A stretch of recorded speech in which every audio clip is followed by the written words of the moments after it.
I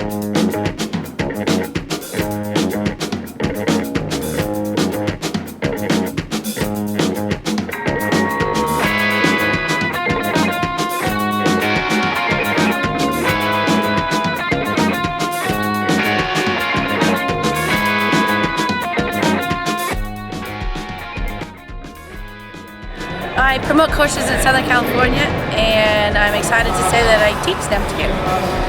Okay. What can we expect in Southern California this year? We've got 2 nationals on the books, 1 advanced national, a couple of GK courses, and I'm looking to set up a level 1 and a level 2 probably in March in Victorville. Why do you recommend coaches take these courses? I think anytime you can broaden your educational background, you're going to be better for the kids. And the better you are for the kids, the more success and more fun they have. And at the end of the day, it's the players that matter.